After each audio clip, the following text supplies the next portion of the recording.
Hi, hello everyone. It's Mike Merker here. It's episode 10 of the People Solving Impossible Puzzles podcast slash talk show. And I have my special guest. Can we introduce ourselves? Yes, Mike, nice to be with you. It's Darren Chilewitz from Chillie's Cleaners, and really happy to be here. Amazing. Chillie's Cleaners. What are you all about? So we are a mobile dry cleaner. So we are in the dry cleaning space, and we actually make customers' lives a little bit easier with regards to we give them time back and we take a bit of stress out their lives. And that's when they use our service, which is the pickup and drop off of dry cleaning to and from people's offices or homes. Interesting. And if I've never heard of you before, is there a way I can steal maybe five clean shirts as a way to test your service and then brag about it to people who may only get four clean shirts? Is that kosher? Absolutely. So we've got any new customers receive five shirts at no cost. That's to test us out, make sure that we make them happy and highly satisfied, which we are very good at. Yes. And I see you're wearing some funny head covering like myself. Could we say that you are slightly brainwashed by the Orthodox Jewish world? You know what? I'm brainwashed by the truth, so I'm very happy with that. Oh, you can't get away with a one liner like that. Unpack. So it's very interesting because I come from a pretty secular background living in South Africa. And it's very interesting. I was, believe it or not, a rave promoter for 7 years. So that would be putting on big music festivals for up to 20,000 people. We were pretty successful.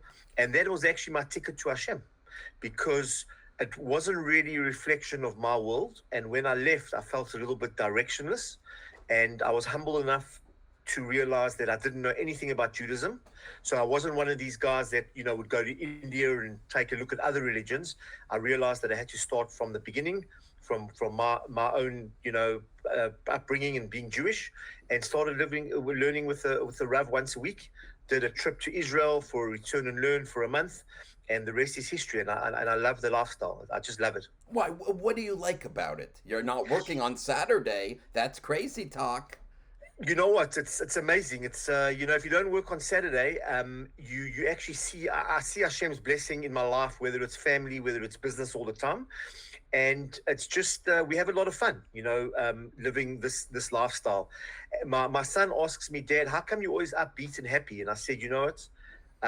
God Hashem knows the formula on how to make you happy and joyous in your life, and staying close to that. You can't go wrong. What is this magical formula to a person who doesn't have the ABCs of such a beautiful tradition like So you? one of the formula, it's very interesting because there's a saying that, the Jews haven't kept the Sabbath has kept the Jews, the Shabbat.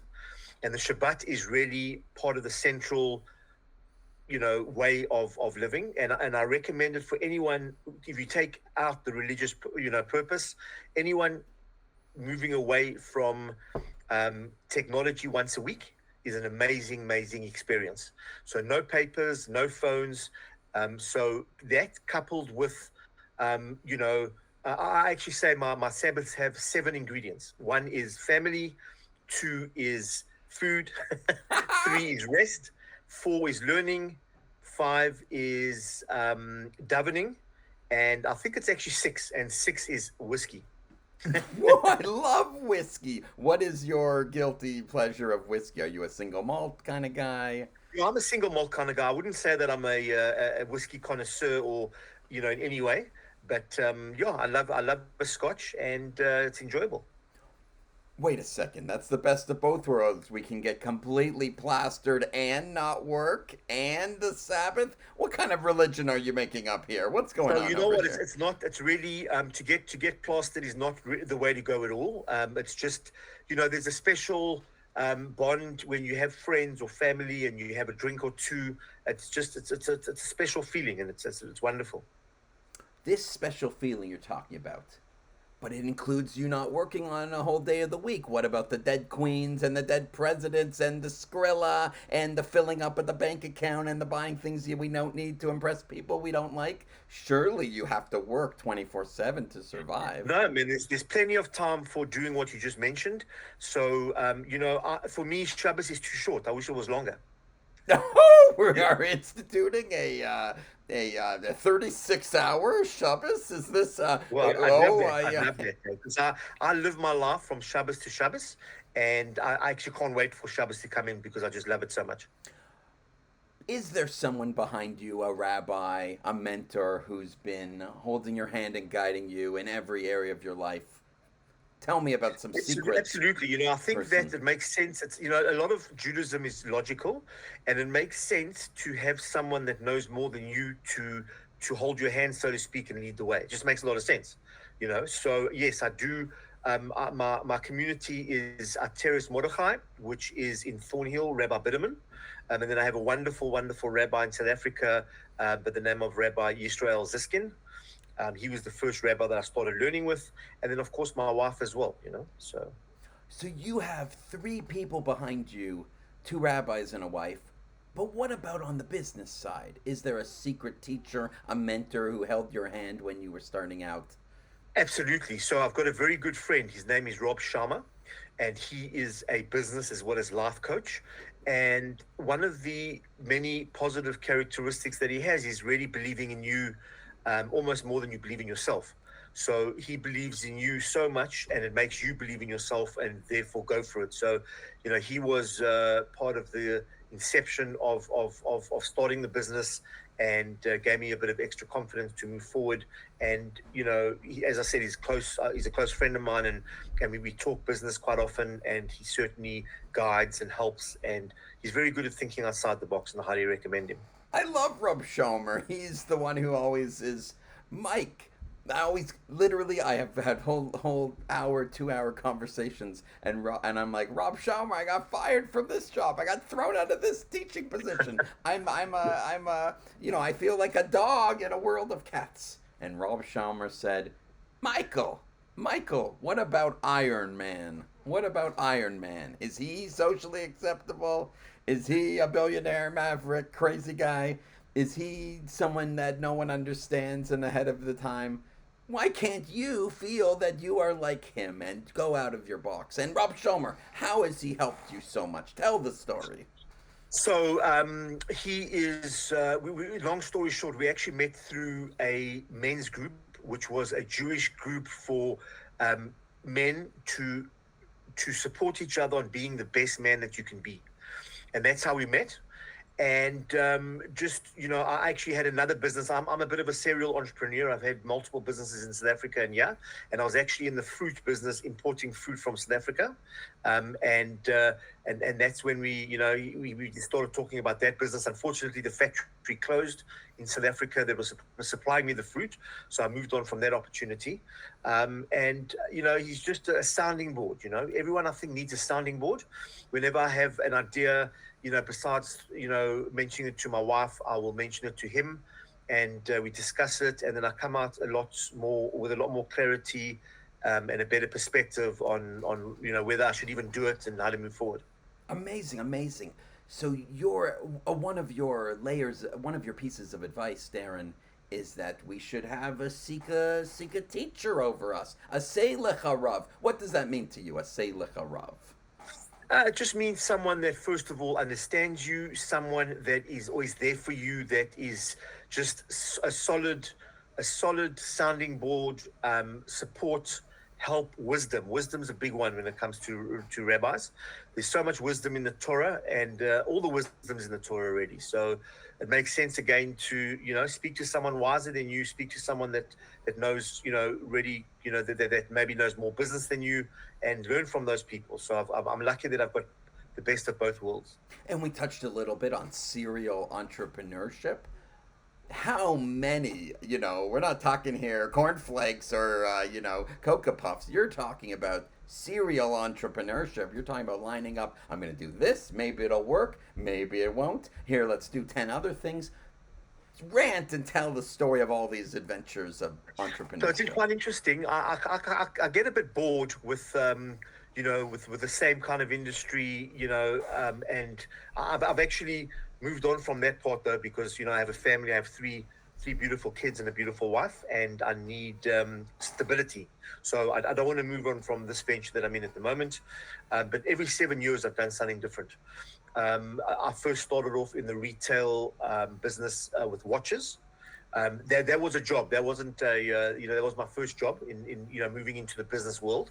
And then I got involved with a gentleman, and we started a distribution business that we did for a short while, and then went into the party business, putting on big events, and I did that for 7 years.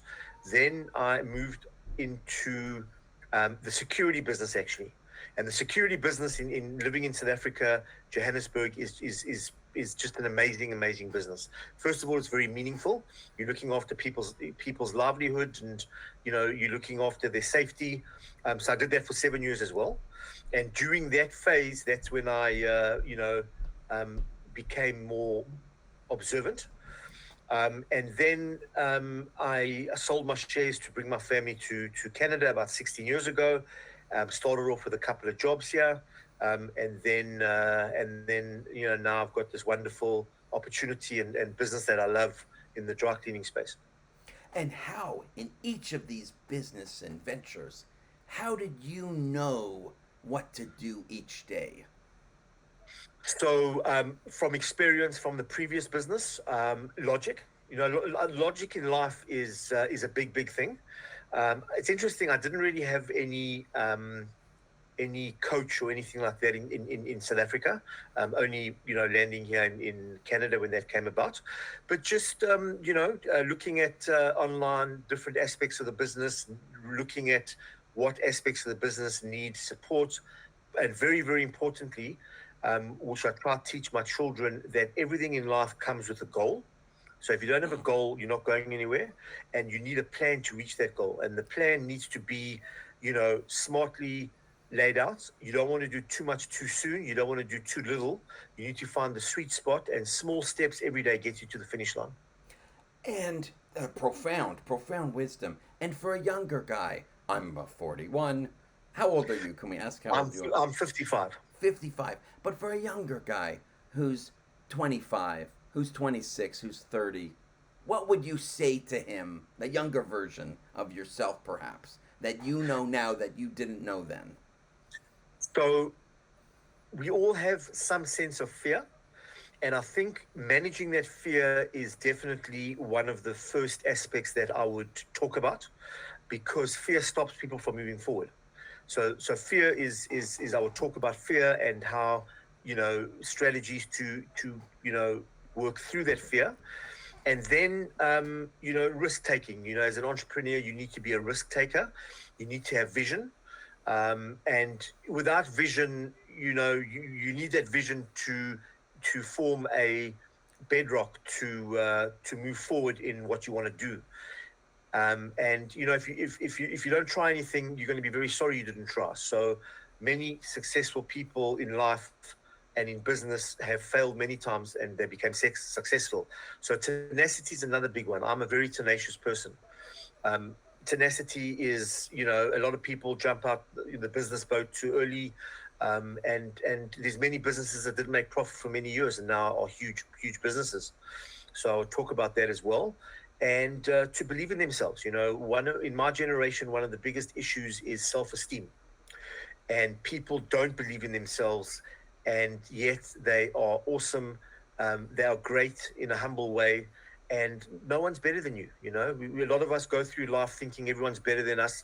You go to an event, and you kind of feeling a bit insecure. And the funny thing is, everyone else is thinking the same thing.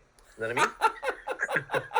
So I would talk about that and believe in yourself and do it. You know what I mean? You've got to be a doer. And also, if you I tell this to my kids all the time, if you are a talented person, the talent means nothing without hard work. It's all about hard work. There's no shortcut. There are probably, exceptions to the rule where, someone started a business and they got very quickly to where they wanted to be, which is outside the norm. But things take time, take a lot of effort, and take patience and vision with goals and plans to reach those goals. Incredible answer. And when you say vision, how far ahead are you thinking?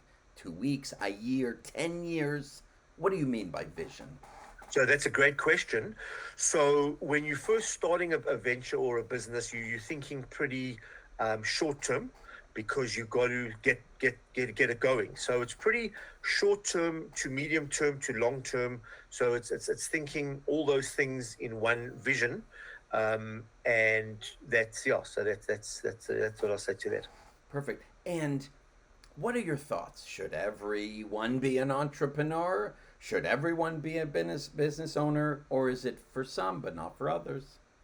You know what? The world is made up of 6 to 7 billion people, and people are very, very different.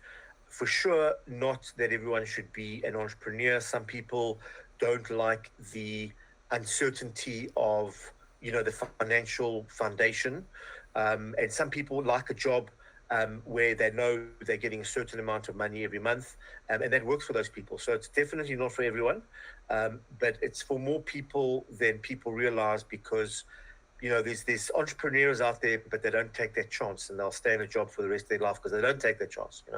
You're happy having so much risk on your plate that does it make you, are you afraid? What if COVID happens again? Or what if the whole world of dry cleaning changes? Or what if suddenly the cost of gas doubles and the cost of certain suppliers or services triples? How do you sleep at night with all the risk and the reality? So one of the beautiful things about the Jewish lifestyle is that you learn that true success really is not up to you, so to speak. The effort's up to you, but Hashem, the Jewish God, really decides on the success. So there's two aspects, which is called bituchon and emunah, which is faith and trust in Hashem. And if you want your life to be much easier and not stress out, you've got to have faith and trust that Hashem has your back, that everything happens for your good. So it's easy to say that until, you're going through a tough time, but everything happens for my good. If I'm driving and someone, cuts me off, the first thing I think of is, Hashem, thank you for saving me from an accident that might have come up a little bit later. I'm just saying, that's the way I see things. So I don't feel too stressed about it, about the risk side. I believe that Hashem is my partner and has my back, and that things are going to work out for my best. And that's how I deal with that. But when it comes to real day-to-day business challenges, do I do this marketing campaign? Do I go to this conference? Do I spend more time doing this? How do you reduce the stress and hold on to the faith? Is it just pure faith? So a lot of it is physical as well. I think when everyone feels a little bit anxious, you got to breathe. Breathing brings a person down big time. And I try to live in the moment. If you think about the future too much, you will live an anxious life. If you think about the past too much, you'll live a depressing life. So the power of life is in the present, and I take it as it comes. And for me, I love the pressure, actually, just the general pressure of owning your own business. It actually motivates me. The more pressure, the more motivated and more proactive I am. And I just roll with the punches. And it's almost like we're a boxer. Every day we get up and we box. And you've got to work. That's all I have to say on that, actually. To box. You're telling me, like, you, as a metaphor. Yes. Tell me more about, you put on gloves. So it's sometimes when you're boxing, you can knock out someone or you can get knocked down. So when you get knocked down, you got to get up and carry on boxing. So it's like you got to. There's a saying. I don't know if it's a Canadian or South African thing, but it's rolling with the punches. I don't know if you've heard that before. But you got to roll. You got to roll with the punches. And as an entrepreneur, whatever is thrown your way, You've got to, you can't look at it negatively or look at it, stressfully. You just got to roll with it and manage it and do what needs to be done. You've got to be like a bull that walks through walls. You know what I mean? As an entrepreneur. And I know personally 40, 50 people, they're all struggling, they're all entrepreneurs, they're all, sometimes I'm trying to give them a word of wisdom or help with a tool or something. Are you giving back to the one who's many steps behind and hanging on for dear life? Absolutely. I love helping people. It's what Hashem wants us to do. He wants us to live like one big family, the Jewish people, and that means helping people. So whether it's my kids or whether it's someone looking for advice, I'm very available, and I love helping. It makes me feel good. And what are your thoughts on all the changing world of AI and everyone, 20% of people laid off and the lawyers and the doctors, we don't need them anymore, and computer programmers. Is the world getting riskier and crazier? So I think that with AI, there is definitely an aspect of some people that are going to lose their jobs, but I believe it's actually going to create more jobs than people lose. I think it's also a great tool. I use AI a lot in the business, and it's a great tool. If anything, I feel richer with AI than without it. And do you care to share any tips or tricks without giving away all your secrets? Tips and tricks to all those people who are behind and struggling and don't know what to do in running their business more efficiently? So I think getting a coach is money well spent. So that's one aspect, and just being able to share with what you're trying to do gives you more clarity, gives you more power, and having someone to lean on and give you advice is a huge thing, because we can all get blocked by our own thought processes, and having someone can help you out that box that you've created yourself and put yourself in. So you've obviously got to make sure that the company is a viable company, because besides working, and I love what I do, but it's a lot of it's about money at the end of the day. No money, no business. You know what I mean? So Totally. you've got to make sure that it makes financial sense, that there's money to be able to hire people. If you want to grow a business, it's about people. You can't grow a business without people. So yeah, and just again what I said earlier about believing in yourself and trying to live in the moment and going for it. You know. Yeah. I'm just literally on another computer looking at your website. Pick up. What's your website? So the website is Chillies, which is two L's, Chillies, cleaners.ca. And did you design your own website? Are you doing everything yourself? So it's a good question. With regards to the logo and with regards to my van branding, I did that myself, obviously with a graphic designer, but I led the design.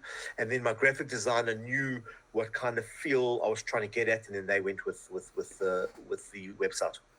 So, as a leader, as a businessman, how do you know what to do and how to guide a service provider, a designer, a marketing team? How do you balance your leadership and vision with their expertise? So that's a good question. So I did a marketing course when I finished school. So I've got quite a good idea about what marketing is and how powerful it is. There's billions and trillions of money spent on marketing, and marketing works. So, it's just really being humble. That's one thing aspect that I didn't mention. You asked me about what I would, how I would mentor young people. I think humility is a huge, huge factor, in this whole equation.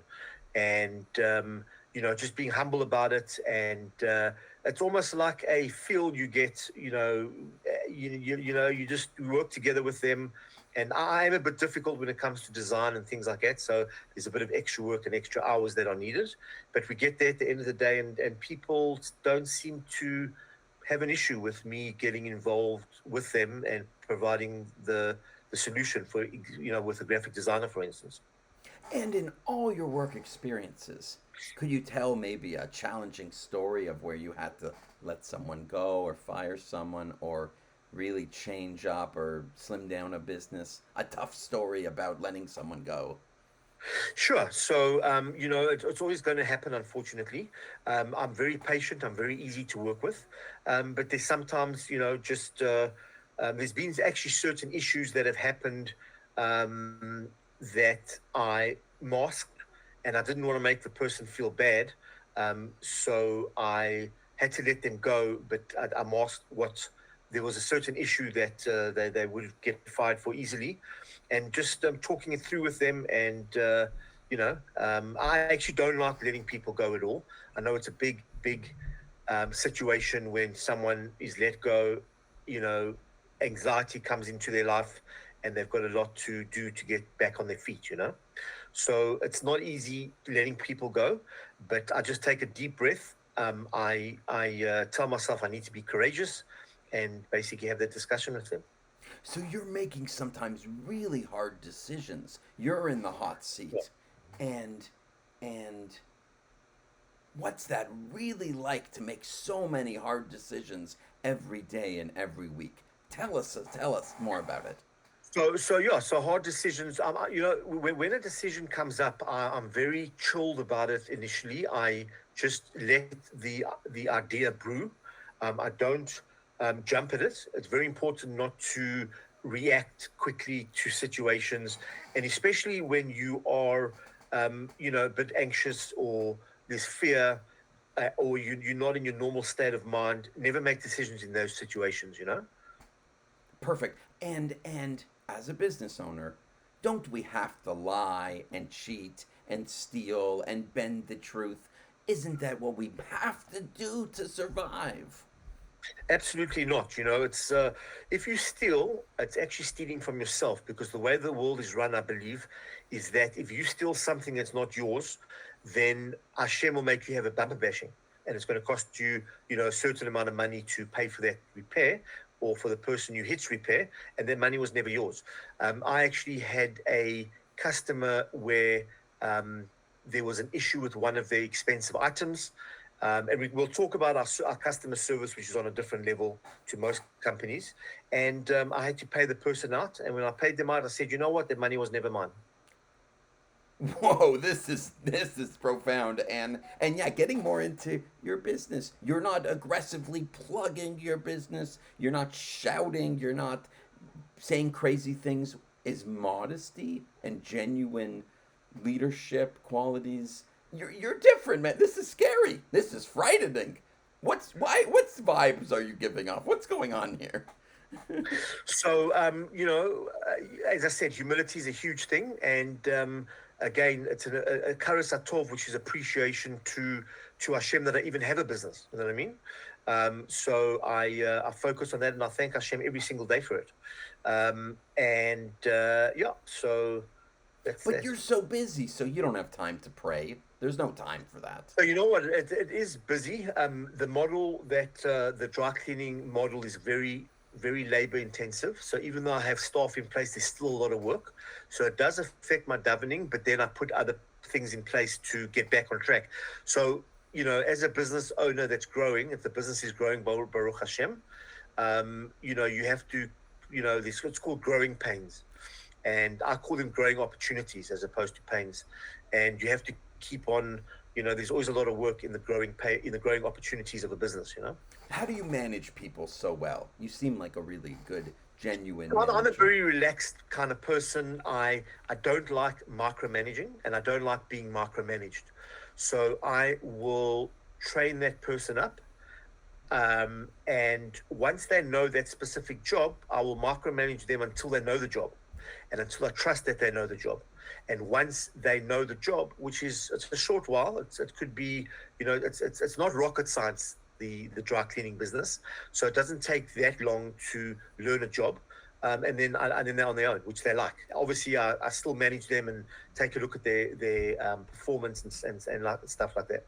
And your life's so busy. How is it that you've carved out, you've stolen 30 minutes to come on this forum? You know over what? here? There's the work's piling up as we on this podcast. I think that just helping people and talking about, hopefully this podcast will help people. So I've just decided to do it. And if I have to work a little bit later, I'll work a little bit later. And would you like to give maybe I've heard they call it a freestyle, or in the rap or other cultures, could you give, I will actually mute myself, could we have you rant and rave about what it takes to run a business with righteousness for a couple minutes? Yeah, no problem. So, what can I say about that? Again, humility comes into it, and focusing on that. It's not me. It's really God. God is the success. I'm not the success. I'm just the conduit that Hashem is blessing for that success. And you know what? It's natural for me. I'm a likable person, so I find that a lot of people like me, which is nice. So that's a good start. And it's just a matter of, with having the mindset of being humble, and being grateful for what I have. That's how I treat people. I treat people in a way that they feel respected. It doesn't matter whether you are a street sweeper or a CEO of a company. I'm very good at speaking to everyone on the same level, which is a nice meter to have. I saw on Google reviews you have only 5-star reviews and you have hundreds of them. Come on, confess you paid for them. Confess. I'm telling Rabbi Bitterman. I'm calling him right now. Rabbi Bitterman. Yeah. I got Darren here. Yeah, completely cheating. Oh, yeah. So the Marcus slaps in the synagogue. So you know what? It's interesting that we are a 5-star business. We actually, Chillie's Cleaners is the best rated cleaner in the country. We are the highest rating possible, but there are other dry cleaners that have as high rating, but they don't have as many 5-star reviews as us. So we've got well over 300 5-star reviews, and it looks doctored, because 5-star, you can't make everyone happy, but I'm very good at making people happy. One of the customer service management, it just comes natural to me. I just know what to say to people, how to say to people, and make sure that they feel that you've got their back. If people feel that you have their back, they'll give you a bit of space to deal with it. So I'm crazy about customer service. I cannot tell you. We will do anything for our customers to make sure they're happy. We aren't a traditional type of dry cleaner that, if we dry clean something and something gets damaged, a lot of dry cleaners will just palm it off and say that wasn't us. I've never said that once to a person. Even if I lose money on that customer, we guarantee every single item we pick up. So we will replace the item, which people don't want. People want their item. They don't want money. They don't want it replaced. But we deal with thousands of garments every week. So, with the human error, it happens very seldom, but it does happen. And I'm on a lot of my time is spent on the customer management part of the business. You are doing so many different jobs, wearing so many different hats. Doesn't it wear you out and you come home and you punch a wall and kick the door and throw food on the ground and yell at your wife? Come on, admit it. So Baruch Hashem, I'm not an angry person, and it takes a lot to get me, anxious or get me into a space where I will throw something or get a bit angry. So Baruch Hashem, I have that. Wearing all the hats in the business is not a good thing. It's really, it's very difficult to grow the business that way. So I brought in staff to wear some of the hats, although I still wear too many hats. We're certainly not thinking of selling the business anytime soon, but if you ever sell a business, as an owner, the less involved you are in the day-to-day running of the business, the more the business is worth. So if you buy my business and if I leave and for a month and come back and there's no more business, then the business is worth a lot less as to a situation where I can go away for a month, come back, and everything's running smoothly. So that's very important. Yeah, this is super interesting. And how do you know when you have a job that you need to fill to train someone? How do we make these decisions? So the clarity comes to me. One of the ways is just too much work in that space, in that specific type of job. So when there's a lot of space or a lot of work in that type of job, and it's just getting too much and the hours are too long, then you need to bring someone in. In the dry cleaning space, in the mobile dry cleaning space, the picking up and dropping off is very labor intensive, as I mentioned, and there's about 5 steps. So the first is you have to pick up everything. Okay, so that's number one. Number two, you have to label everything. So if you bring in, a suit and a shirt, it has to have your name attached, otherwise it gets lost and then we don't know whose it is. 3 is it needs to be cleaned. So that's quite a big job as well. 4, it needs to be picked, packed, and shipped. So once it's cleaned, you have to organize everything into invoices, then you have to package it, and then the 5th step is dropping off. And and each takes many, many hours and a lot of work. So you just assess where you need, help in those different areas. And I have, I have drivers on the road. I have people that help with pick, pack, and shipping, with tagging, but I do some of that as well. You are not afraid to do a job steps down from the owner, the CEO, the leader. You sometimes come down a few levels to the driver, the cleaner, the why? But aren't you to be the boss, like Donald Trump would say, and fire people and be have horrible character traits? How can you be driving around? Isn't that beneath you? No, not at all. I think that part of a good leader is doing any work and being the example. So when you training someone, you need to work with them. They actually need to shadow you. That's a good way of training. And then once they're shadowed, then they've got to do it themselves.